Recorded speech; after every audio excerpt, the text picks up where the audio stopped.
오늘 성가대 찬양하는 모습을 보니까요, 원근 각지에서 모여 드셨더라고요. 가깝게는 저 원주에서 오신 분 계시고요, 강원도. 그거보다 조금 먼 데가 양평, 네, 양평 그다음에 평택 누구요? 평택 새로요. 가깝지 뭐 평택 정도야 뭐. 네. 정릉에서 오시는 분도 계신데 뭐. 네. 제가 진짜 가슴이 좀 짠했어요. 이 찬양을 하기 위해서 원주, 양평, 구리, 저 남양주, 예, 저기 진저 오남리 쪽에서 오신 분들, 평택에서 오신 분 계시고, 이렇게 모여서 함께 이 자리를 위해서 준비하고 찬양하는 모습, 하나님이 얼마나 기쁘게 받으실까. 오면서 이렇게 부부끼리 싸움은 안 하셨죠? 차 안에 갇히는 시간이 많으면 그런 일이 있을 수가 있는데, 예, 너무너무 감사합니다. 그리고 아까 우리 김일겸 목사님 잠깐 말씀하셨는데, 새롭게 직분 받으시는 분들, 저희가 이제 부활절 날 안수식과 임명식이 있을 텐데, 그래서 준비하면서 오늘 막 신나게, 아직은 좀 어색하셔가지고요, 이방저방 막 다 뛰어다니시고 찾아다니는 모습이 너무 있는 모습 그대로 너무 아름답고 좋았습니다. 그리고 여러분들, 오늘 예배 오신 여러분들을 진심으로 환영합니다. 그래서 뜨거운 박수로 하나님 앞에 영광을 돌리면서 축복하도록 하겠습니다. 감사합니다. 자, 우리가 지금 예수님의 유언에 대해서 함께 공부하고 있습니다. 오늘은요 15장, 요한복음 15장에 있는 말씀을 함께 또 합독하고 그리고 오늘 말씀을 나누도록 하겠습니다. 두 번째 시간으로 예수님의 유언, 요한복음 15장 1절부터 오늘은 전장 읽지 않고요 17장까지만 읽겠습니다. 17장까지 오늘 요절 말씀을 함께 읽을 텐데 교독합니다. 제가 홀수로 읽고 여러분 짝수 읽으시고요, 맨 마지막 절은 함께 읽었으면 좋겠습니다. 자, 요한복음 15장 1절부터 17절까지의 말씀입니다. 나는 참 포도나무요 내 아버지는 농부라.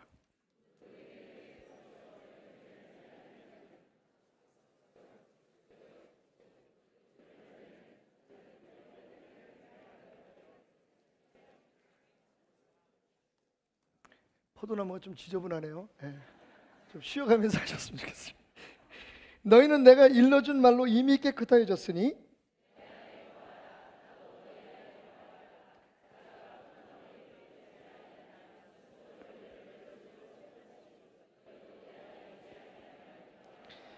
나는 포도나무요 너희는 가지라. 그가 내 안에 내가 그 안에 거하면 사람이 열매를 많이 맺나니 나를 떠나서는 너희가 아무것도 할 수 없음이라.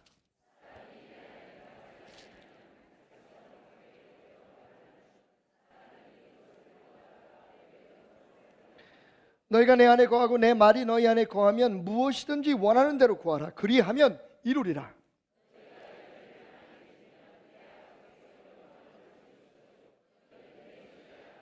아버지께서 나를 사랑하신 것 같이 나도 너희를 사랑하였으니 나의 사랑 안에 거하라.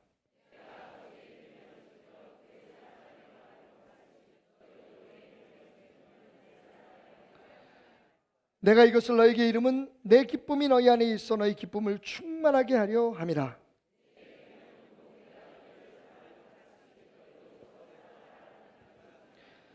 사람이 친구를 위하여 자기 목숨을 버리면 이보다 더 큰 사랑이 없나니 이제부터는 너희를 종이라 하지 아니하리니 종은 주인이 하는 것을 알지 못함이라. 너희를 친구라 하였노니 내가 내 아버지께 들은 것을 다 너희에게 알게 하였습니다.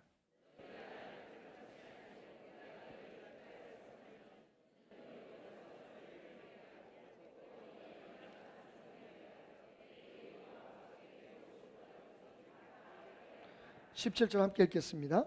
내가 이것을 너희에게 명하면 너희로 서로 사랑하게 하려 함이라. 아멘.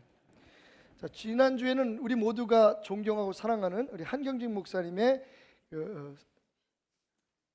살아계실 때의 육성 유언을 함께 나눴습니다. 오늘은요 전 세계가 사랑하는 20세기의 가장 위대한 전도자로 알려진 빌리 그레이엄 목사님의 마지막 메시지 유언으로 그 마지막으로 촬영하신 메시지를 여러분과 함께 나누면서 오늘 말씀의 문을 열려고 합니다. 참고적으로 빌리그레엄 목사님은 1918년생이니까요. 올해로 만 96세십니다. 지난 수요일 날 빌리그레엄 목사님 손자 되시는 로이 그레함이 저희 교회를 방문해서 간증도 하고, 그리고 그 빌리그레엄 라이브러리에 관장되는 탐 필립스 목사님 오셔서 말씀도 전해주셨는데, 참 이 시간을 빌어서 여러분들에게 한 가지 좀 말씀드려야 되겠네요.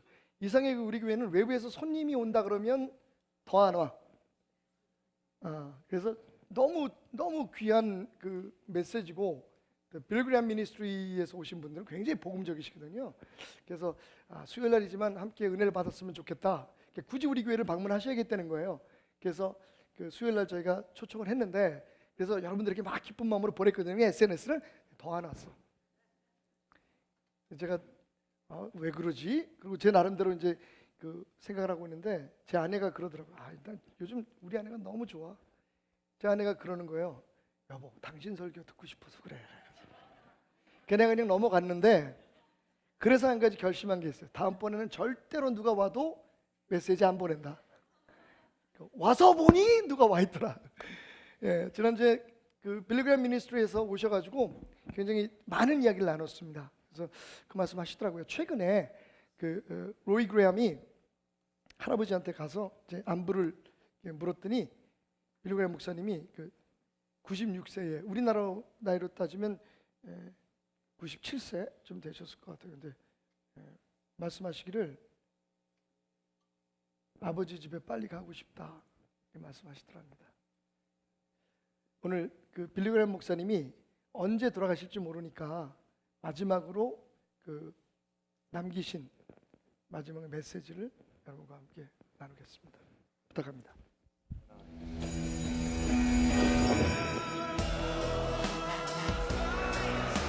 Life was awesome until something unexpected happened.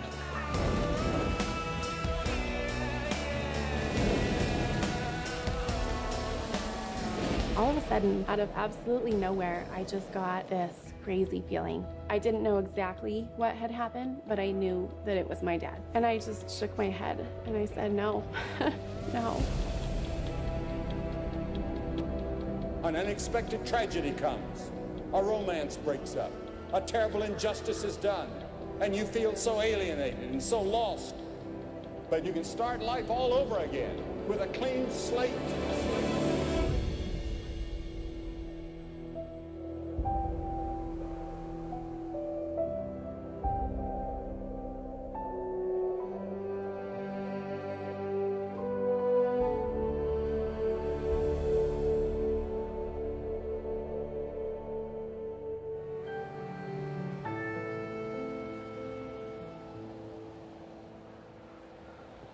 Facing death, things become a lot clearer.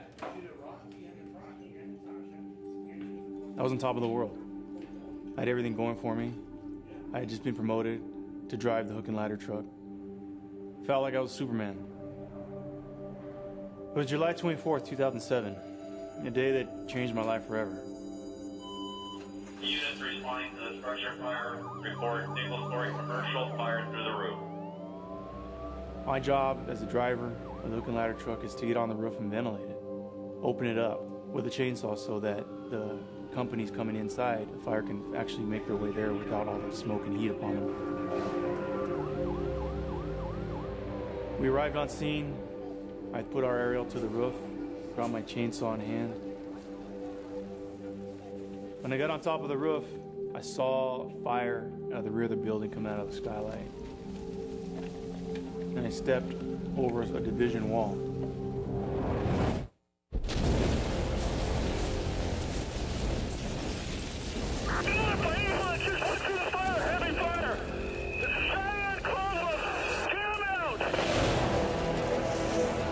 Breaking news now. We have had a firefighter fall through the roof. Let's go now.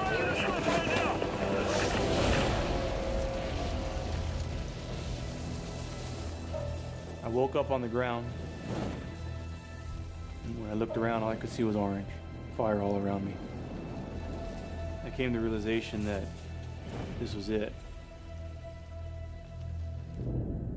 I was gonna die.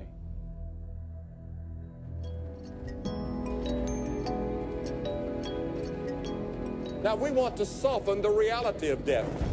We don't want to talk about it. Some of us don't want to think about it. So we have a lot of cosmetics and facelifts and the frantic search for the mythical fountain of youth that goes on. But I don't want to turn tonight to the psychologist or the sociologist or the medical students, but to the Bible. What does the Bible say about death? The Bible says in Ecclesiastes 3:2, there's a time to be born and a time to die.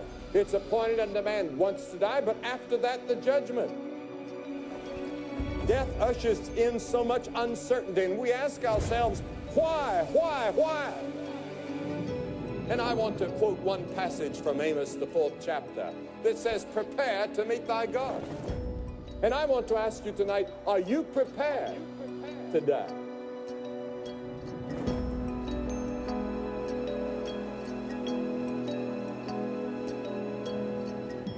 I've found during the latter years of my life, when I've had sicknesses and been in the hospital and so forth, there's a peace that just resides there and stays there that I cannot explain.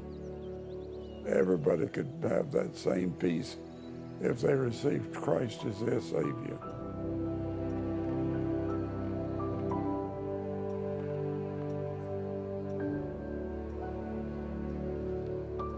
I know I'm going to heaven. I'm looking forward to it with great anticipation because of what Jesus did on that cross. He died for us, but he was raised by God. And you'll notice that when the disciples went out after the cross and the resurrection, it says they went out preaching that Jesus was alive, and that because he lives, we too are going to live someday in that same resurrection glory. We all die. I'm not going to escape it. I don't want to escape it. I want to go.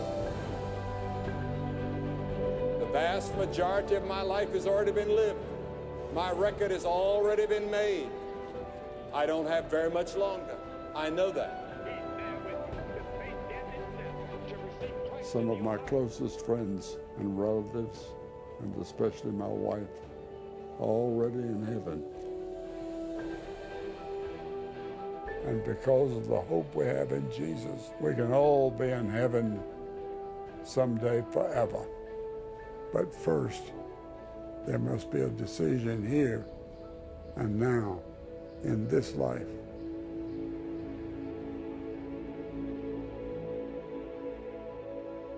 A radical change must take place before you can get into heaven, before you can be accepted by God. You say, well, what do I have to do? You must repent of sin. You repent and you believe. Believe in Christ and you receive him in your heart and say, Lord Jesus, come in, and he'll come in.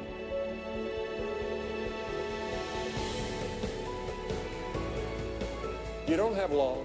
You'll be in eternity, and the decision you make tonight may decide where you'll be.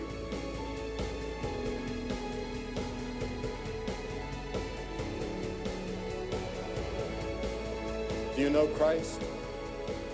Are you ready?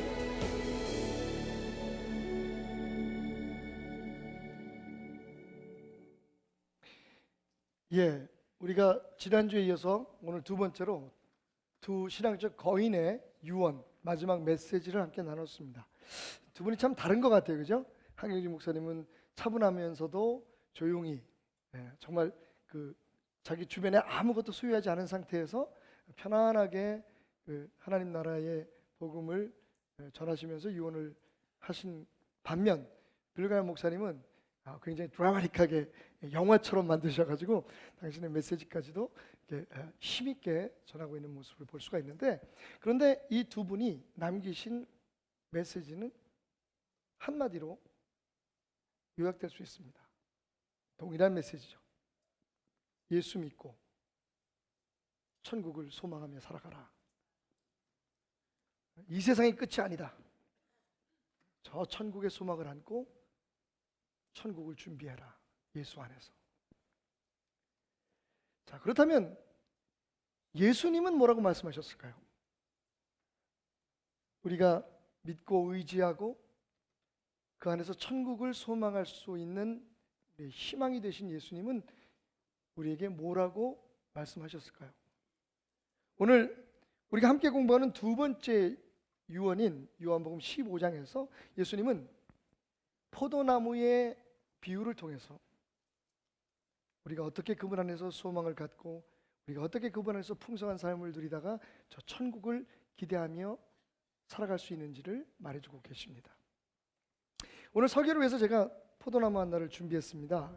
계절이라 가지고 열매가 맺혀 있는 포도나무를 구하기가 무척 어려웠습니다. 네. 방방곡곡을 돌아다니면서 하나 고르긴 골랐습니다. 11시에 저희가 마지막으로 이렇게 강단 위에다 세팅을 했는데, 자, 예수님의 말씀과 오늘 여러분 눈앞에 보여지는 이 포도나무를 통해서 정말 예수를 믿는다는 건 뭔지, 우리가 예수를 믿으면서 힘써야 될 것은 무엇인지를 예수님이 우리에게 말씀하신 그 내용 안에서 함께 생각해 보도록 하겠습니다. 먼저 오늘 예수님의 말씀 가운데 우리가 주목해야 할 것은요, 예수님께서 정말 원하는 것이 무엇이냐 하는 거죠. 우리의 삶 속에, 우리의 삶에서 예수님께서 진짜 원하시는 것은 바로 열매라는 겁니다. 한번 따라해 볼까요? 주님은 가지나 꽃이 아닌, 잎사귀가 아닌 열매를 원하셨다. 오늘 말씀 가운데 우리 함께 교독했던 말씀 가운데 제일 많이 반복되는 단어가 열매였습니다. 열매를 맺어라. 열매를 많이 맺으면 열매를 맺고 그 열매를 계속 있게 하라. 계속해서 예수님은 열매라고 말씀하십니다. 자, 그런데 그 예수님의 말씀이 이해되는 것은, 여러분 지금 여기 놓여 있는 포도나무를 보십시오. 사실은 포도 넝쿨이라고 말하는 게 맞을 겁니다. 제가 조금 이렇게 잘라왔습니다만, 여러분들에게 보여드리기 위해서. 자, 이게 나무라면 이 포도나무의 가지는 도대체 뭐에 쓸 수가 있을까요? 여러분이 보시다시피 포도나무는요, 목재로 쓸 수가 없습니다. 이렇게 그 껍질도 벗겨지고요, 휘어 있고 굉장히 약합니다. 그래서 어떤 장식용으로나 혹시 데코용으로 사용할 수 있을지 모르지만 목재로 사용할 수 있는 튼튼한 나무는 아닙니다. 가지도 마찬가지죠. 그래서 오늘 예수님 말씀에 우리가 잠깐 힌트를 얻는다면, 한 가지 쓰임새가 있다면 그건 불쏘시개 가문으로 쓸 수가 있다는 거죠. 꺾어서 불에 태워버릴 것이다. 화목으로는 쓸 수 있지만 목재로 쓸 수 없습니다. 자, 그렇다면 여러분, 포도꽃이 어떻게 생겼는지 기억하시는 분 계십니까? 분명히 포도도 꽃이 있었을 겁니다, 옛날에는. 그런데 그 포도꽃을 기억하는 사람이 별로 없어요. 왜? 처음부터 포도라고 하는 이 넝쿨 포도나무를 심을 때는 우리는 열매를 바라고 열매를 위해서 나무를 심기 때문입니다. 그런데 생각해 보니까 예수님께서 비유로 말씀하셨던 나무들 중에서 가장 중요한 세 그루의 나무가 있죠. 감람나무, 올리브 트리죠. 그리고 무화과나무, 포도나무. 이 세 개가 다 공통적인 특징을 가지고 있습니다. 정말 묘하게도. 일단 무화과나무 볼까요? 무화과나무를 보신 분들이 알겠지만 역시 무화과나무도 목재로 사용하기에는 그 나무의 형태가 너무 일정하지 않습니다. 막 생겼어요. 게다가 이름이 뭐라고요? 무화과. 꽃이 없는 나무라는 겁니다. 근데 열매가 맺혀요. 정말 꽃이 없을까요? 아닙니다. 원래 무화과는요, 예전에 저희 도남동에 살 때 저희 뜰에 무화과 나무 하나를 아버님이 심으셨어요. 그런데 꽃이 있습니다. 저는 꽃을 봤습니다. 근데 꽃이 숨겨져 있어요. 가지 뒤, 잎사귀 뒤에 몰래 숨어 있다가 그게 열매로 크게 맺혀져야만 우리 눈에 띄게 돼 있습니다. 그래서 사람들은 꽃이 없는 나무, 무화과라고 부르게 되었던 겁니다.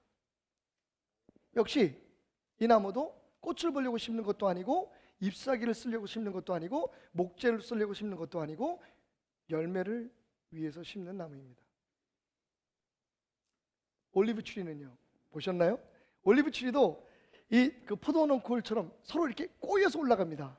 목재로 쓸 수 없어요. 물론 올리브는 잎사귀도 쓰고 열매도 쓰지만 여러분 올리브 꽃을 보신 분 계신가요? 한국에서는 좀 보기, 남쪽에서는 좀 볼 수 있습니다만 올리브도 예쁜 꽃이 핍니다만 올리브 꽃을 중요시하는 사람은 없습니다. 기억하는 사람도 없고요. 왜? 올리브도 올리브 열매, 감람 열매를 위해서 심는 나무이기 때문입니다.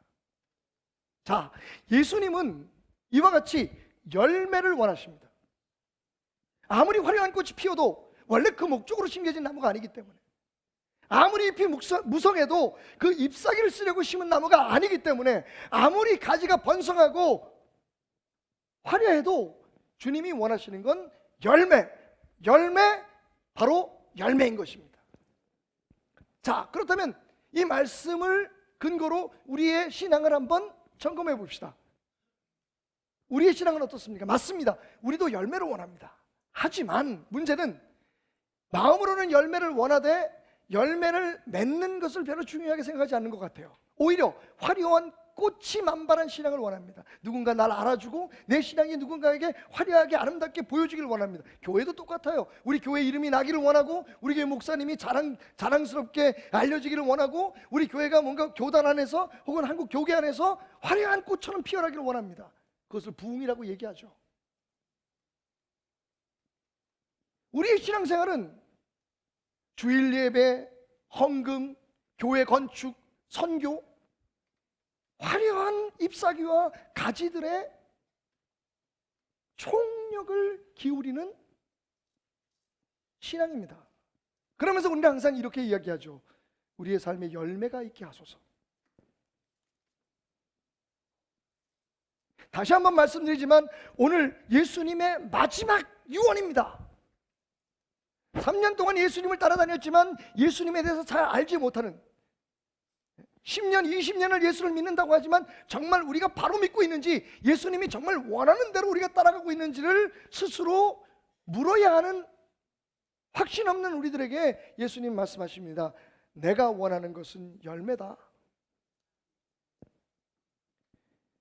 우리의 신앙 행위나 우리가 지금 열심을 하고 있는 그 행위들이 필요 없다는 게 아닙니다. 말씀드렸듯이 꽃이 있어야 되고 잎도 있어야 되고 가지도 풍성해야 많은 열매가 맺는 것은 맞습니다만, 결국 우리의 삶에서 주님 앞에 가지고 나가야 할 것, 주님이 마지막으로 보기를 원하시는 것은 열매이지 신앙적 행위가 아니라는 겁니다.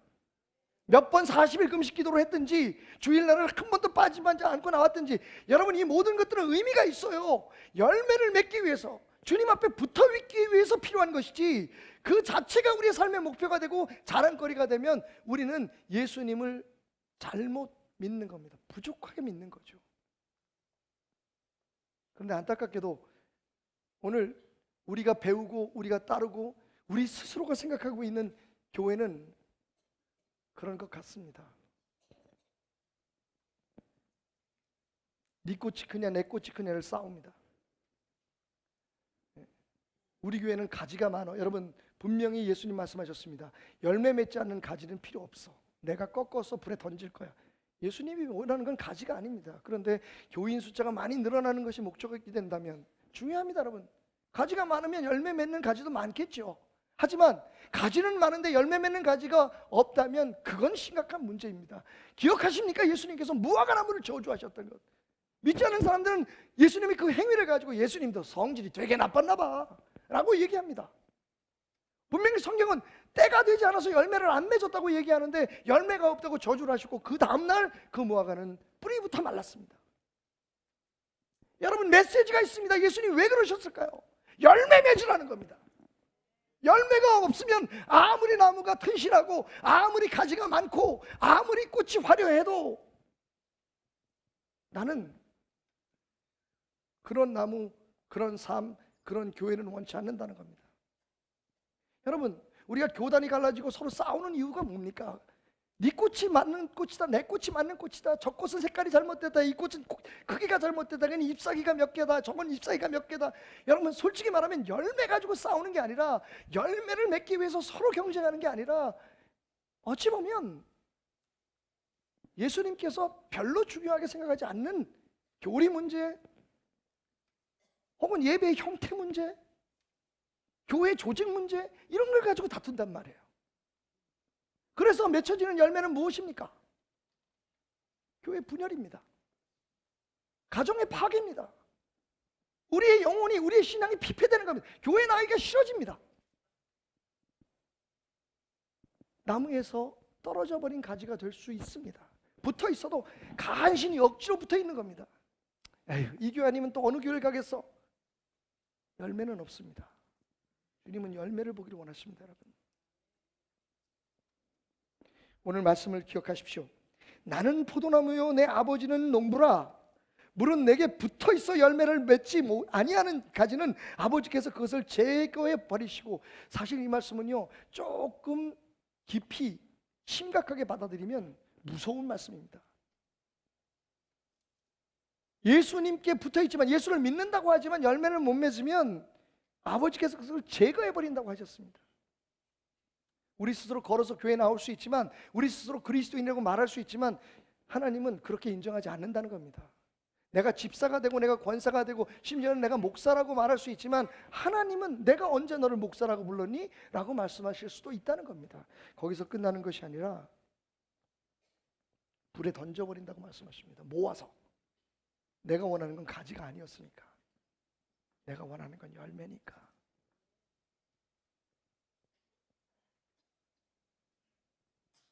사랑하는 여러분, 우리의 삶에 지금 어떤 열매가 있는지를 생각해 보십시다. 여러분을 통해서 예수의 열매, 몇 명이나 예수님을 믿었습니까? 여러분을 통해서 여러분의 가정과 여러분이 하는 일들 가운데 화평이 얼마나 열매로 자라나고 있습니까? 여러분 때문에 얼마나 많은 사람들이 하나님 나라를 소망하며 오늘도 담대하게 그 죽음 따위 정도는, 삶의 어려움 정도는 극복할 만한 믿음을 갖게 되었습니까? 여러분 때문에 어떤 열매가 맺혀졌습니까? 하나님은 열매를 원하십니다. 우리는 열심히 꽃을 키우고 열심히 잎사귀를 키우지만 열매를 맺기 위해서는 떨어져야 하고 죽어야 하고 포기해야 하는 것을 안 하려고 합니다. 두 번째로 오늘 말씀을 통해서 우리가 배울 것은, 열매를 맺으라고 명령하지 않으셨다는 겁니다. 주님은 열매를 원하시지만 열매를 맺으라고 명령형으로 말씀하신 부분이 하나도 없어요. 오늘 말씀을 다시 읽어보십시오. 대신 뭐라고 말씀하셨습니까? 너희는 나에게 붙어 있어라. 내 안에 머물러라. 그러면 그 결과로 열매가 맺혀질 것이다. 이것 또한 우리의 착각이었습니다. 그동안 우리는요, 우리가 무엇을 해야 된다고 생각합니다. 하나님의 나라를 위해서 우리가 뭘 행동을 옮겨야 하고, 우리가 무슨 계획을 짜고, 우리가 무슨 일을 바꿔야 하고, 부흥을 위해서 내가 무슨 뭘 행동을 해야 하고. 여러분, 근데 예수님의 말씀은 그것 중요하지만, 내가 보기를 원하는 건 그런 아름다운 열매들이지만, 그런데 너 기도하고 있니라고 묻으시는 거예요. 내가 너에게 명령한 건 내게 머물러 있으라는 거지, 내게 붙어 있으라는 거지, 네 힘으로 열매를 맺으라고 말한 것이 아니다 라고 오늘 말씀을 통해서 말씀하고 계시는 겁니다. 여러분, 순서가 바뀌었습니다. 그래서 우리가 맺는 열매는 열매인데 참 포도나무 열매가 아닌 겁니다. 교회는 부흥하는데, 한국교회의 수준은 높아지는데, 하나님의 영광이 나타나고 이 세상을 치유하고 변화시키는 참 예수 그리스도의 열매가 아닌 분쟁과 반목과 불평과 원망의 열매들만 주렁주렁 달리게 되는 겁니다. 왜? 예수에게 붙어서 열매를 맺어야 되는데 가지 스스로가 열매를 맺으려고 잘못하고 있기 때문에.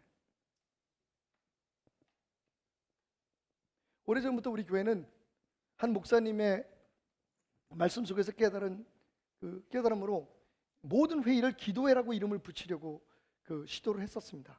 지금도 그렇게 하고 있고, 그래서 우리 교회의 당회격인 청지기회는 청지기회 혹은 당회라고 이름을 붙이지 않습니다. 우리가 모임을 가질 때마다 청지기 기도회라고 합니다. 재직들이 모일 때도 재직회라고 말하지 않습니다. 재직 기도회라고 붙입니다. 정말 그런지는 모르겠지만 여러분, 중요한 건요, 적어도 우리는 그게 얼마나 중요한지, 왜 중요한지를 알고 있기 때문입니다. 오늘 말씀을 보십시오. 내 안에 거하라, 나도 너희 안에 거하리라. 가지가 포도나무에 붙어있지 아니하면 스스로 열매를 맺을 수 없음같이 너희도 내 안에 있지 아니하면 그러하니라. 여러분, 아무리 주의 일을 교회 이름으로 열심히 한다고 해도 예수에게 붙어있지 않고 예수 안에서 하는 일이 아니면, 예수가 우리 안에서 하시는 일이 아니면 그 일은요, 하나님의 일이 아닙니다. 그런데 안타깝게도 우리도 모르게 자꾸만 그렇게 하려고 하는 욕구를 버리지 못합니다. 물론 저도 그 중에 하나이고요. 그래서 오늘 이 깨달음이 있는 겁니다. 예수님의 명령은 분명합니다. 내 안에 거하라, 내 안에 머물러라, 내게 붙어있어라. 그것이 너희들이 고민하고 너희들이 애쓸 가장 중요하고 가장 먼저 되어야 할 너희의 사명이다. 내 안에 거하라, 내 안에 머물러라, 내게 붙어있어라. 아침에도 내 안에 거하라, 점심에는 내게 머물러라, 저녁에는 내게 붙어있어라. 그 다음날 아침에는 내 안에 더 머물러라, 더 붙어있어라, 내 안에 더 있어라. 여러분, 만약 우리가 신앙생활에서 다시 원점으로 돌아가서 제로 베이스에서 우리의 신앙을 다시 점검하고 다시 은혜로 시작할 수 있는 기회가 있다면, 여러분, 우리가 가장 먼저 신경 써야 할 것, 가장 먼저 추구해야 할 것, 애써야 할 것은 어떻게 하면 내가 예수 안에 머물 수 있을까? 더 많이, 더 오래, 더 자주 말이죠. 창천감리교회를 제가 어떤 행사가 있어서 방문할 경우가 있었습니다. 화장실에 들어가서 용변을 보려고 하는데 소변기 앞에 이런 글씨가 써 있었습니다. 주여, 제 전립선에 능력을 더하사 소변이 콸콸콸 쏟아지게 하소서. 여러분, 만약에 정말 스스로가 경건하다고 아니 잘못된 경건에 빠져 있는 사람들이 그 문구를 보면 뭐 이렇게 신성모독적인, 이렇게 경망스러운 문구가 있을 수 있겠냐고 말하겠지만, 솔직히 저는 되게 은혜가 됐습니다. 왜? 나이 들면서 전립선에 문제가 생겼거든요. 제가 만약 아이를 몇 낳고 매일매일 요실금으로 고민하는 여인이었다면 화장실에 이런 문구가 써 있는 것을 보고 은혜를 받았을 겁니다. 주여, 내 방광을 치유하여 주셔서 주의 은혜로 붙들어 주셔서 요실금이 멈추게 하여 주옵소서. 아멘 하신 분들은 문제가 있으신 분들입니다. 한 가지 예가 더 생각났습니다. 제가 침례신학대학 다닐 때 국제시장에 보시면, 영화 보시면 왜 독일의 간호사들이 갔었잖아요. 그 중에는 한국에는 그 당시에 없었던 남자 간호사들이 있었습니다. 주로 힘든 일을 하기 위해서 남자 간호사들이 뽑혀가는데 1호 남자 간호사 한 분이 목사가 되고 선교사가 돼서 돌아오셨습니다. 그래서 저희 선배인데 그분이 채플 시간에 설교를 하시면서 이런 말씀을 하셨어요. 이 땅에 태어나는 모든 사람들 중에 90%는 다 사고로 태어난 사람들이다. 물론 결혼할 때 우리가 자녀를 몇 낳겠다라고 하는 생각을 하지만, 정말 그 아이를 이 세상에 태어나게 하기 위해서 주님의 은혜를 만들기 위해서 기도하며 잠자리 드는 부부가 몇 명이나 되느냐. 지네들끼리 그냥 좋아서 사랑할 거야 이러다 보니까 여보 임신이에요, 다 이렇게 해서 태어났다는 거죠. 물론 그렇게 태어나도 주의 말씀으로 은혜로 키우면 얼마나 좋습니까? 그런데 여러분, 성경에 보면요, 정말 하나님께서 이 땅에 보내신 사람들을 보면 부모들이 다 준비할 수 있도록 하나님께서 예고를 하셨어요. 삼손도 그랬고 모세도 그랬고, 그죠? 제가 그 말씀에 얼마나 은혜를 받았는지, 제가 두 아이를 다 기도하고 만들었다는 거 아닙니까? 사람들이 그래요. 기도하고 만들었는데 저 꼴이야. 저는 그렇게 생각해요. 기도했으니까 저만큼은 됐다, 야.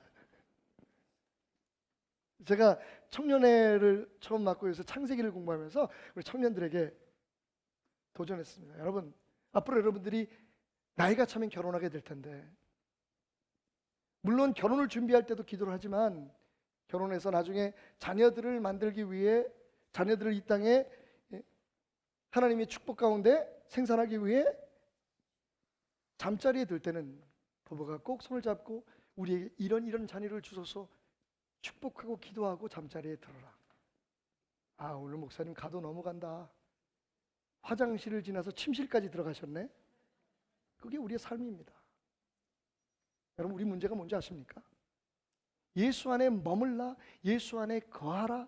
이것이 마치 무슨 교회 안에서는 어떤 경건하고 특별한 무슨 미팅에서, 여러분, 예수의 이름으로 모인 모든 모임마다 예수 믿는 사람들이 교회에서 만나고 세상에서 만나고 예수 안에서 사는 모든 사람들은 그 모임 자체가 다 예수 안에 머무는 삶이 돼야 돼요.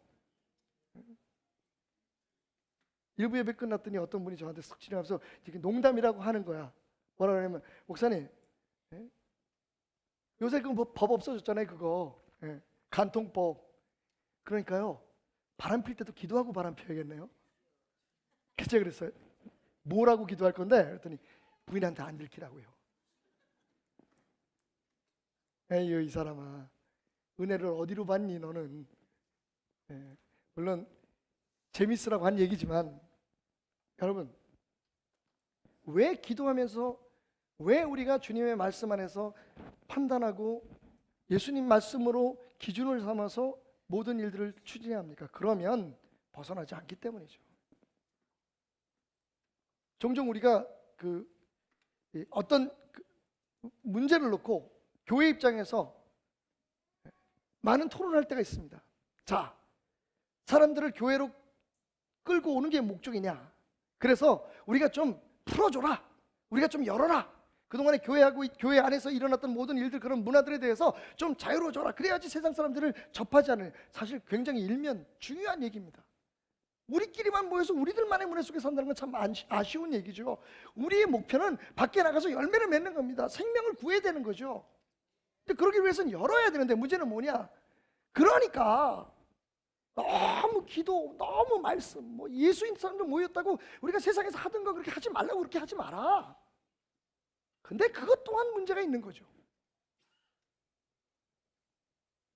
우리가 그런 마음을 가지고 열고, 우리가 그런 마음을 가지고 새롭게 도전할지라도 예수 안에서 예수에게 머물면서 예수에게 붙어서 해야 된다는 거예요. 왜? 그것이 예수님의 명령이기 때문입니다. 전도해라, 무슨 기도해서 누구를 치유해라, 목장을 부흥시켜라, 교회를 부흥시켜라. 여러분, 이 모든 주님의 명령 앞에 전제되어야 될 것은 내 안에 붙어서 하라는 겁니다. 내 안에서 하지 않는 교회 건축은, 내 안에서 하지 않는 전도는, 내 안에서 하지 않는 그 어떤 행위도, 내 안에서 하지 않는 자녀 교육도, 내 안에서 하지 않는 사업도 아무 상관없는 거다. 사랑하는 여러분, 예수님은 우리에게 열매 맺으라고 명령하지 않았습니다. 적어도 이 유언에서는 열매는 너희가 내 안에 머물고 내게 붙어 있으면 자연히 맺게 될 것이라고 말씀하십니다. 내가 맺게 할 것이라고 말씀하십니다. 너희는 나의 열매 맺는 도구요 통로로 쓰임받기 위해 기도하라는 겁니다. 그러기 위해 말씀을 알라는 겁니다. 그것을 위해 노력하라는 겁니다. 그러면 열매를 맺는다는 거죠. 여러분, 오늘 말씀 가운데 참 은혜로운 부분이 있습니다. 그게 뭐냐면, 예수님이 당신을 표현하시기에 그냥 포도나무가 아니라 무슨 포도나무? True vine, 참 포도나무라고 얘기하는 겁니다. 그 얘기는 뭡니까? 참 포도나무가 아닌 것들이 많다는 거예요. 세상에 다른 수많은 종교들과 다른 수많은 지도자들과 심지어는 세상의 여러 가지 학문들이 마치 그렇게 살면 세상에 아름다운 열매를 맺고 우리의 삶이 풍성해질 것인 것처럼 우리에게 얘기하지만 여러분, 참 포도나무는 딱 하나입니다. 예수 그리스도. 생각해 보십시오, 여러분. 이 참 포도나무는 어떻게 했다고요? 농부인 아버지가 심으신 겁니다. 어디에? 땅에. 여러분, 오늘 성경 말씀에는 정확하게 표현되어 있지 않지만 우리가 사는 이 세상은 땅입니다. 그리고 참 포도나무인 예수는 하나님 아버지, 농부께서 일부러 꽂아 심으신 겁니다. 그리고 우리는 그 포도나무의 가지로 붙어 있게 되는 거죠. 그러면 열매를 맺는 것입니다. 이렇게 말이죠, 열매를.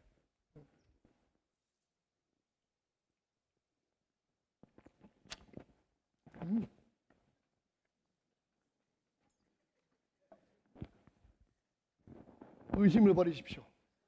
진짜 포도나무입니다. 진짜요. 안 떨어져요. 얘가 주님에게 꼭 붙어 있고 싶은가 봐요. 여러분,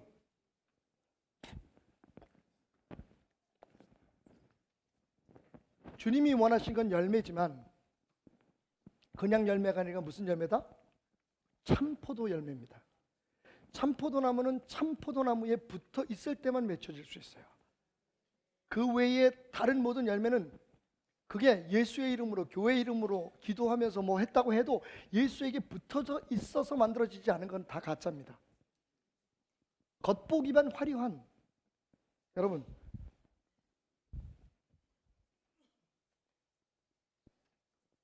가짜입니다. 가짜입니다. 진짜 열매를 맺어야 됩니다. 자꾸 먹고 싶어서. 예수님은요, 이 땅에 참 열매를 맺게 하기 위해서 하나님 아버지께서 세상이라고 하는 땅에 심으신 참포도나무가 우리는 가지입니다. 그 가지에 붙어 있을 때만 열매를 맺게 되는 것이고, 그렇게 맺은 열매만 진짜입니다.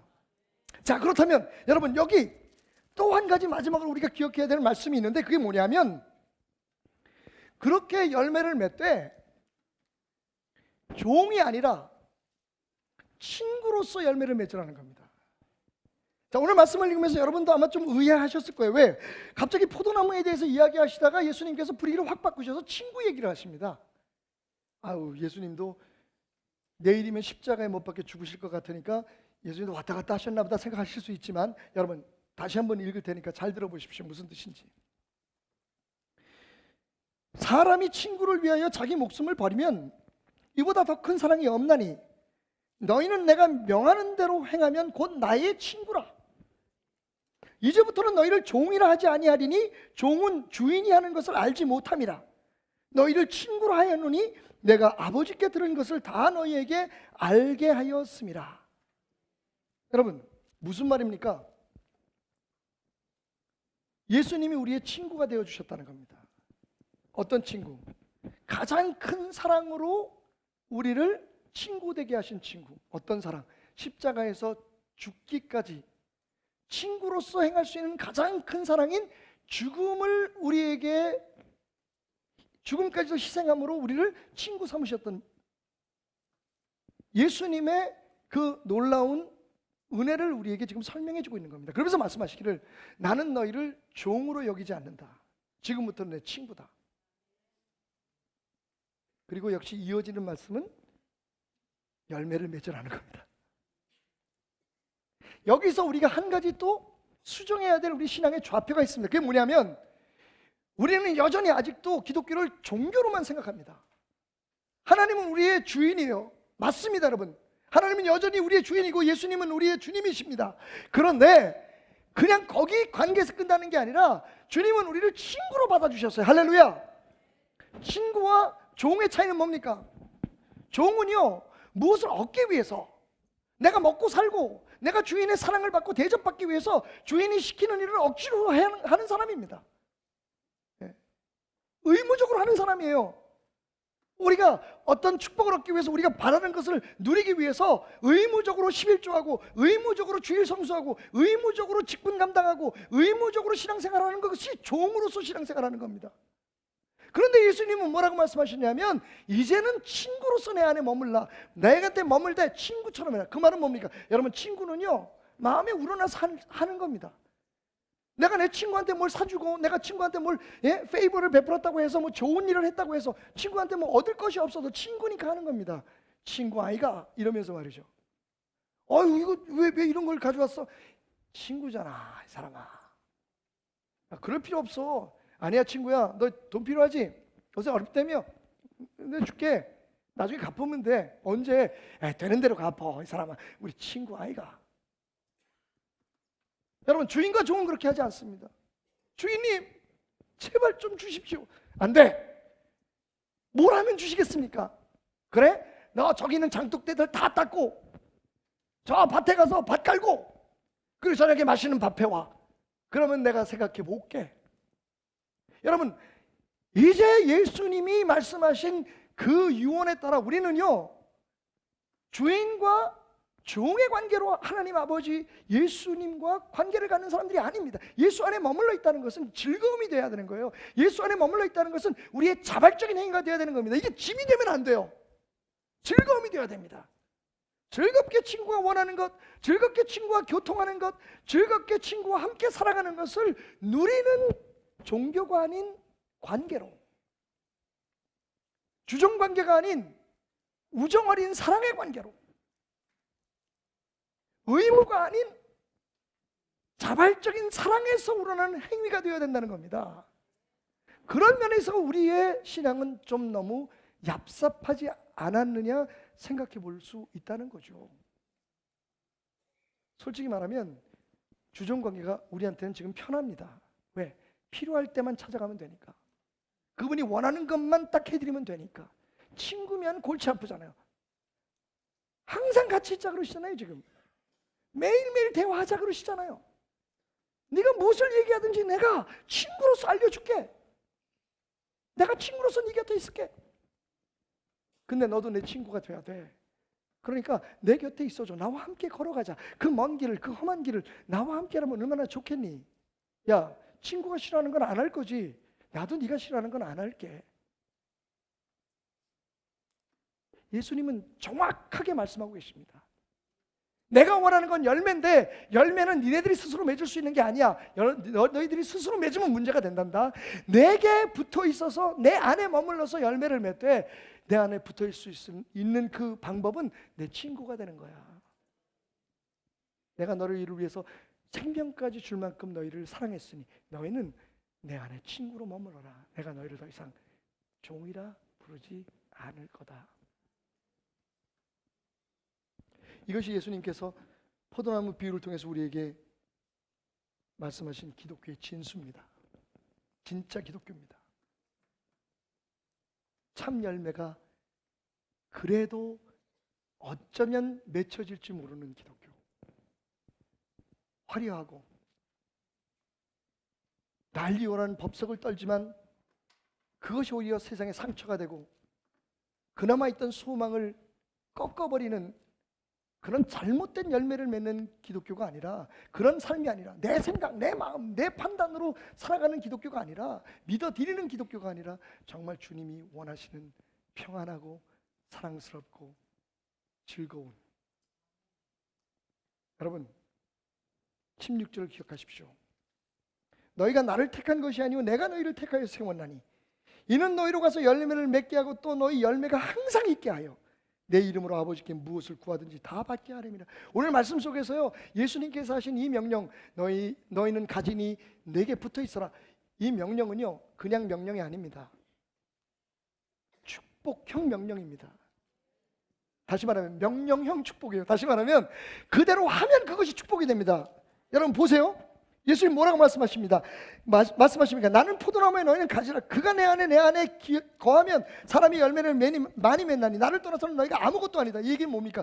우리가 예수 믿는 사람이라고 한다면 예수에게 붙어 있어야 되는 겁니다. 예수에게 붙어 있으면 우리가 예수의 사람이 되는 거예요. something이 되는 겁니다. nothing에서 something이 되는 겁니다. 너 나한테 붙어있지 않으면 아무것도 아니야. 너 교회 열심히 나오고 20년 다니고 30년 집사 되고 권사 돼도 내게 붙어있지 않으면 너는 아무것도 아니야. 인정 안 된다는 겁니다. 이어지는 말씀, 사람이 내 안에 거하지 아니하면 가지처럼 밖에 버려져 마르나니 사람들이 그것을 모아다가 불에 던져 사르리라. 여러분, 세상 사람들에게 요구도 먹고 손가락질 안 당하려면, 폐기당한 교회가 되지 않으려면, 폐처분당한 그리스도인이 되지 않으려면 예수에게 붙어 있어야 된다는 겁니다. 그건 명령이요 축복인 것이죠. 7절, 너희가 내 안에 거하고 내 말이 너희 안에 거하면 무엇인지 원하는 대로 구하라. 그리하면 이루리라. 할렐루야. 기도 응답 안 된다고요, 여러분? 왜? 기도가 짧아서요? 기도할 줄 몰라서요? 아닙니다, 여러분. 여러분이 예수 안에 머물며 기도하지 않기 때문입니다. 기도하는 법만 따라서 기도하기 때문입니다. 기도의 시간에만 집중하기 때문입니다. 기도하는 방식에만 집중하기 때문입니다. 여러분, 주님은요, 주님한테 거하라고 말합니다. 그러면 무엇인지 구하면 이루어지리라. 기도 응답이 없으신 분들 기억하십시오. 당신의 삶이 예수 안에 머물고 있는지를 먼저 생각하십시오. 그러면 다 이루어진다고 말씀하십니다. 16절도 그렇게 말씀하시잖아요. 그러면 내가 내 이름으로 아버지께 무엇을 구하든지 다 받게 하려 함이라. 할렐루야. 기도 응답의 진짜 비밀은 여기 있습니다. 예수 안에 거하라. 예수 안에 머물라. 예수 안에 붙어 있어라. 그리고 기도해야 그 기도가 이루어진다는 겁니다. 하나님 뜻대로. 계속됩니다. 8절, 너희가 열매를 많이 맺으면 내 아버지께서 영광을 받을 것이요. 여러분, 우리가 주님의 일을 한다고 하는데 정말 애를 써서 우리가 가진 것을 털어놓고 우리가 헌금을 하고 힘을 모아서 공동체를 만들고 재직회를 만들고 교회를 구성하고, 그래서 우리가 주의 이름으로 무슨 일을 하는데 왜 하나님의 영광이 안 나타나고 계속 헤매입니까? 한국교회가 예수 안에 붙어있지 않기 때문입니다. 오늘 제 설교는 그 TV를 통해서 그대로 방송될 겁니다. 그러나 우리 모두는 다 알고 있습니다. 잘하고 있는데, 그 어느 때보다 우리가 열심히 하고 있는데, 더 많은 투자하고 있고, 정말 머리를 많이 쓰고 똑똑한 사람들이 모여서 계획을 짜는데 하나님의 영광이 나타나는 게 아니라 이게 도대체 뭡니까? 왜 그렇습니까? 주님 안에 머물러 있지 않기 때문입니다. 지금 우리가 다른 열매를 맺고 있는 거예요. 다른 꽃들을 피우고 있습니다. 예수 꽃이 아니라. 답이 여기 다 있네요. 그죠? 또 이렇게 말씀하십니다. 너희가 내 안에 거하면 나도 너희 안에 거하리라. 4절 말씀이죠. 여러분, 우리는 항상 그렇게 기도합니다. 주님 내게 오소서. 성령님 내게 임하소서. 예수님 분명히 길을 말씀해 주십니다. 네가 나한테 거하면 난 너한테 있어. 답이 없다고요?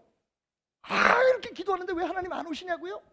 왜 이렇게 내가 애를 쓰는데 하나님의 영광은 안 나타나고 왜 자꾸만 분쟁이 생기고 내 주변 사람들이 상처를 받고 가족들이 힘들어하느냐고요? 예수 안에 머물지 않기 때문입니다. 그것이 답인 거죠. 예수 안에 거하면 내가 소망하는 모든 축복, 내가 갈망하고 있는 모든 것들이 다 너의 것이 될 것인데, 여러분, 우리가 그래서 한 가지 힘써야 될 것이 있다면, 먼저 힘써야 될 것이 있다면 그 무엇보다도 예수에게 머물고 예수 안에 거하고 예수에게 붙어 있는 겁니다. 바다에 대왕고래가 큰 사고를 당해서 피를 너무 많이 흘렸어요. 수혈이 필요합니다.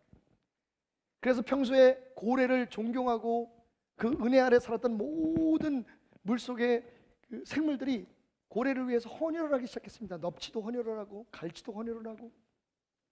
그런데 정말 고래의 사랑을 많이 받은 것으로 알려진 붕어만은 헌혈하기를 거부하는 겁니다. 죽어도 자기 피를 못 주겠다는 거예요. 물고기들이 화가 났습니다. 붕어를 몰아놓고 따집니다. 너는 도대체 네가 받은 사랑이 얼마나 큰데, 이럴 때에 얼마 되지 않은 피지만 네 마지막 생명까지도 너를 위해서 그 사랑을 베푸신 대왕님께 드려야 되는 거 아니냐? 그러자 아무 말 못하고 당하고만 있던 붕어가 울면서 그 큰 입을 벌려서 이렇게 말했습니다. 얘들아, 제발 나 좀 이해해줘. 나는 붕어가 아니라 붕어빵이란 말이야. 내 몸속에는 피가 없어. 내 몸속에는 앙꼬가 흐르고 있단 말이야. 여러분, 왜 예수님은 우리에게 붙어 있으라고 말씀하십니까? 그래야 예수 피가, 예수 수액이 우리를 통해서 흘러넘치고 그 수액이 알알이 맺힌 것이 열매가 될 수 있기 때문입니다. 예수 피가 없으면 예수 사람 아닌 거죠. 예수와 관계없는 모임은 예수 모임 아닌 거죠. 예수님 없이 맺혀진 열매는 예수님의 열매가 아닌 겁니다. 우리가 지금 깨달아야 할 것이, 이 2015년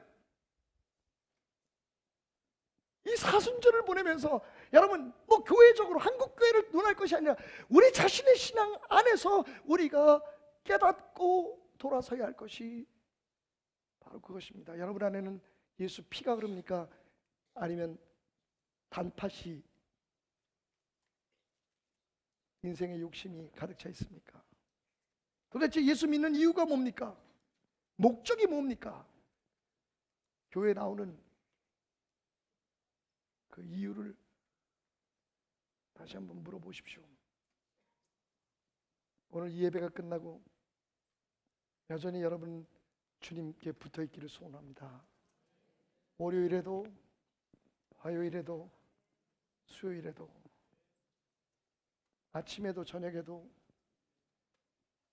식탁 앞에서도, 친구들과의 모임 속에서도, 화장실에서도, 사랑을 나누는 침실에서도 예수님이 여러분의 친구이시길 바랍니다. 예수의 피가, 그 사랑이 넘쳐나서 요즘 욱하고 참지 못하는 이 위험천만한 세상 속에서 우리가 평화를 만들어내고 죽어가는 영혼들을 주님 앞에 이끌어오기를 주님의 이름으로 축원합니다. 오늘 말씀을 마치면서 마지막, 어느 무신론자의 기도라고 하는 책 가운데 이어령 씨가 남긴 시 한 편을 여러분에게 들려드리려고 합니다. 하늘의 새, 들의 백합꽃. 무엇을 먹을까 걱정하지 말라 하시지만 나는 새처럼 하늘을 날 수 없습니다. 무엇을 입을까 걱정하지 말라 하시지만 백합처럼 비단을 짜 제 몸을 치장할 줄 모릅니다. 당신이 아니 계시면 추워서 떨고 배고파 울었겠지요. 그러나 이제는 하늘을 나는 새, 들판에 피는 백합도 부럽지 않습니다. 당신의 목소리를 듣고부터 날개가 없어도 하늘을 날고 배틀이 없어도 배를 짭니다. 그래도 근심 걱정이 하나 있습니다. 당신이 너무 먼 곳에 있어 보이지 않을까 봐서. 늦게 믿었지만 어쩜 이렇게 정확하게 기독교를 이해하고 계실까요?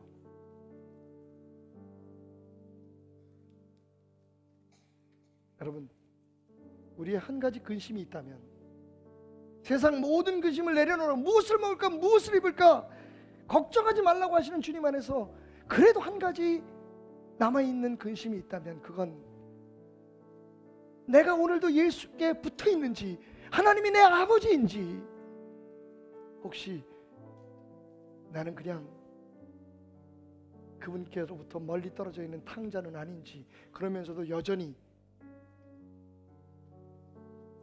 내가 그리스도인이라고 내 생각대로 믿는 게 맞다고 주장하고 살고 있는 것은 아닌지, 오늘 저는 그 한 가지 근심을 우리의 마음에 품고 기도하기를 요청합니다. 주님 어디 계세요가 아닙니다. 주님, 내가 주님께 붙어 있는 건 맞습니까? 주님, 내가 주님 뜻대로 살고 있는 건 맞습니까? 나는 주님의 사람 맞습니까?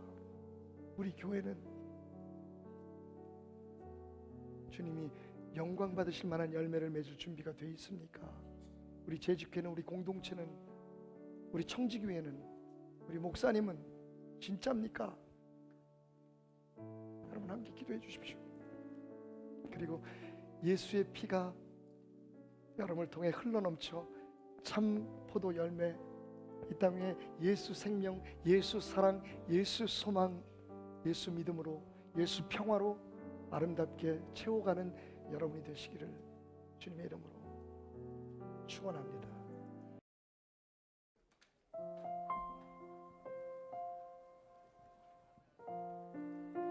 한 주간도 안녕하셨습니까? 이제 정말 봄이 오는 것 같습니다. 참 겨울이 느리고 그리고 또 길다는 생각을 했었는데요. 금세 봄이 오는 것 같고 또 봄이 온 것 같더니 또 동장군이 잠깐 또 기승을 부리고 우리 인생에서도 참 우여곡절 끝에 좋은 날이 온 것 같기도 하고 또다시 어려운 것 같기도 하고 참 많은 일들을 겪게 됩니다. 그것들을 겪고 이겨내고 또 좌절도 하고 힘 들어가면서 지혜도 얻고 또 승리도 얻는 것 같습니다. 여러분들은 주 안에서 그 모든 것들을 승리 가운데 있으시기를 소원하고요. 그 가운데 기쁨과 감사가 넘치기를 중보합니다. 아멘. 오늘 우리 이 시간은 온 마음을 다하여 주님께만 예배하기를 소망합니다.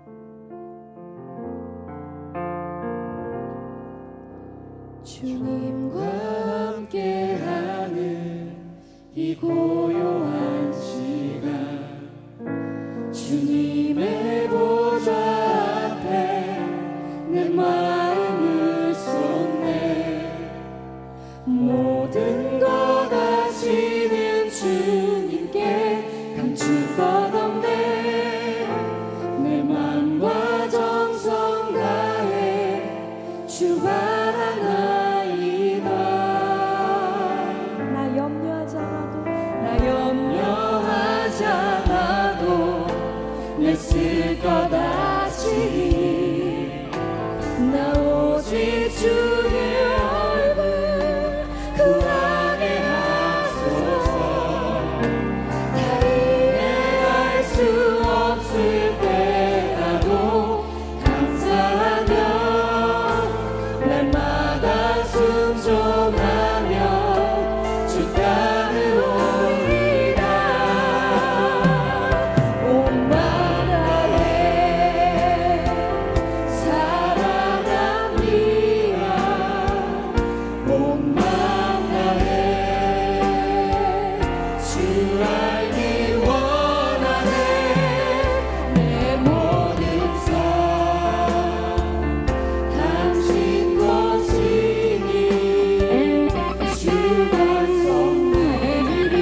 주만 섬기리 온 마음 다해.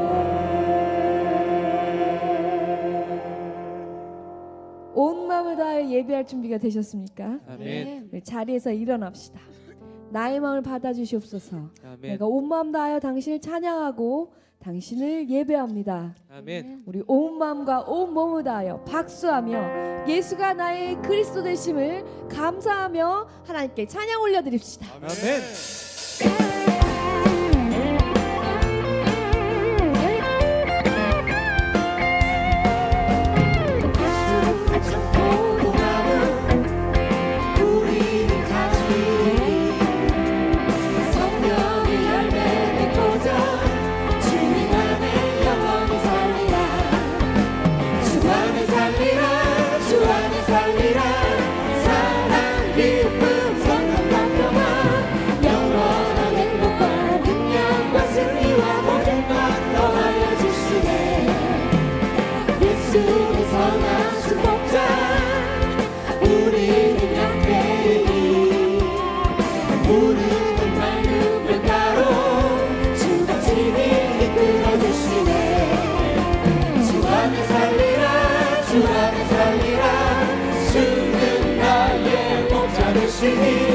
일용할 약속한 평안의 모든 것 나에게 넘치게 주시네.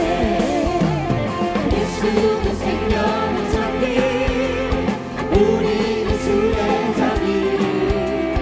모든 것 주께 맡기고 주가 가신 그 길을 걸으리. 주 안에 살리라, 주 안에 살리라.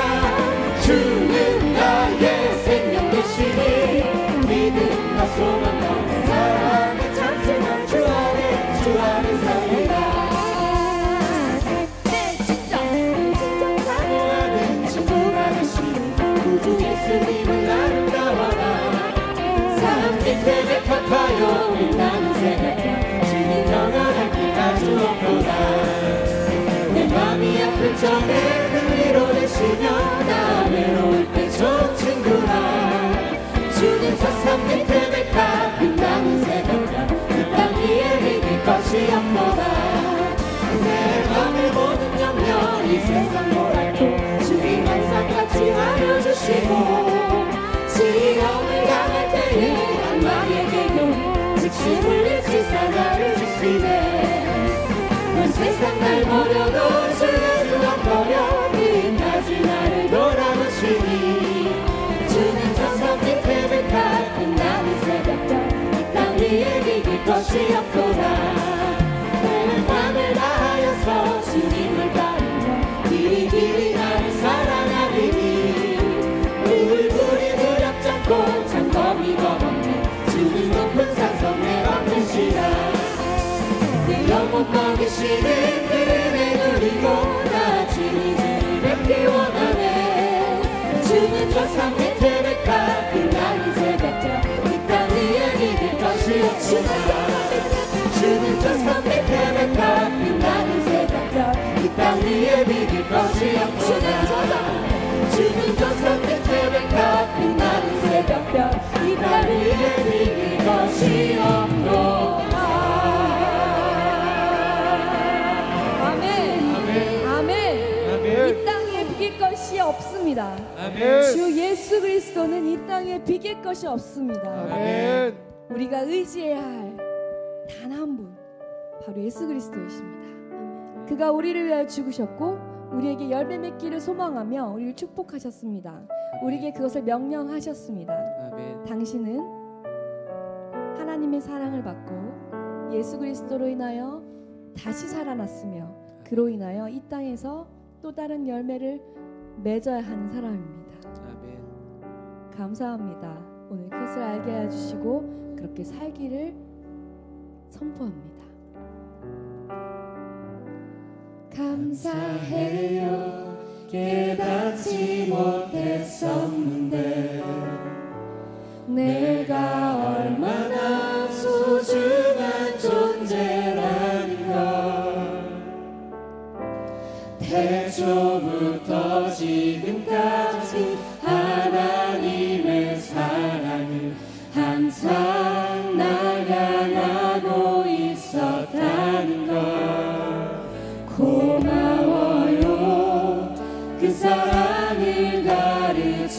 준 당신께 주께서 허락하신 당신께 그리스도의 사랑으로 더욱 섬기며 이제 나도 세상에 전하리라. 당신은 사랑받기 위해 그리고 그 사랑 전하기 위해 주께서 택하시고 이 땅에 심으셨네. 또 하나의 열매를 바라시며 감사해요. 깨닫지 못했었는데 내가 얼마나 소중한 존재라는 걸 태초부터 지금까지 하나님의 사랑은 항상 날 향하고 있었다는 걸 고마워요. 그 사랑을 가르쳐준 당신께 주께서 허락하신 당신께 그리스도의 사랑으로 더욱 섬기며 이제 나도 세상에 전하리라. 당신은 사랑받기 위해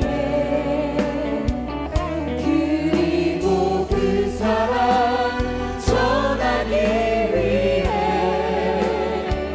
주께서 택하시고 이 땅에 심으셨네. 또 하나의 열매를 바라시며 당신이 사랑받기 위해 그리고 그 사랑 전하기 위해 주께서 택하시고 이 땅에 심으셨네. 또 하나의 열매를 바라시며 또 하나의 열매를 바라시며 감사합니다 하나님. 자, 우리가 찬양을 고백했지만 옆에 있는 분의 눈을 바라보면서 손을 뻗어서 이렇게 고백합시다. 당신은 하나님의 사랑을 받고 있습니다.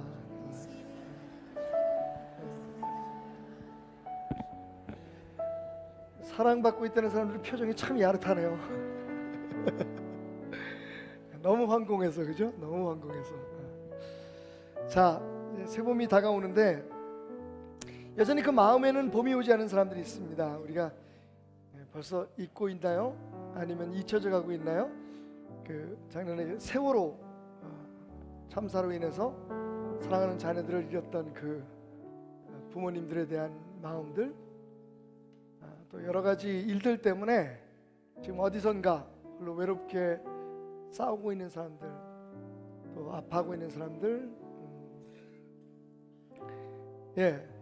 특별히 우리 북한에 있는 사랑하는 동포들을 위해서, 원래 이 북쪽이 좀 봄이 늦게 오긴 합니다만 우리가 지금 말하고 있는 그 늦음은 우리가 생각하는 몇 달 혹은 몇 년이 아닌 늦음이기 때문에 문제입니다. 그죠? 북한 땅에서 저 영적인 어둠 속에서 추위에 떨고 있는 우리 백성들을 위해서, 또 그들 가운데 자유를 찾아서 그 집을 떠나왔지만 정착하지 못해서 지금 중국, 미얀마, 몽골 떠돌아다니는 사람들이 참 많습니다. 오늘 이 시간 우리가 잊고 있었을 법한 혹은 생각해내지 못했을 법한 그런 모든 따뜻한 마음들을 모아서 잠시 땅에 어려움을 겪고 있는 사람들, 봄을 기다리고 있는 사람들을 위해서 함께 기도하는 시간을 좀 가졌으면 좋겠습니다. 기도하겠습니다. 사랑해 주님 감사합니다.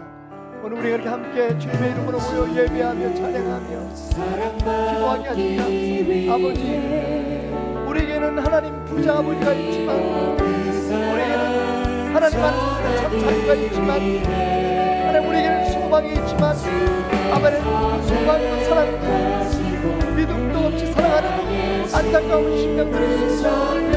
몸이 아프고 마음이 아프고 삶의 여러 가지 억울한 일들 때문에, 억울함 때문에, 억압 때문에 하나님 고통받고 있는 사람들이 있습니다. 하나님께서 오늘 저들의 마음 속에도 주의 사랑을 하나님 멀리서 찾아오셔서 생명까지도 아끼고 주셨던 그 넓은 사랑을 허락하시길 축원합니다. 오늘만 주시고 위로하시길 축원하여 주셔서 주님 안에서 주님 안에서 따뜻한 봄을 맞이하는 귀한 은혜가 있게 하여 주시옵소서. 하나님 원하는 것 오늘 삶도 또 다른 열매를 맺기를 하나님 주님 앞에 부름받았으며 하나님 앞에 선택되었음을 기억하는 따뜻한 마음의 사람들 위하여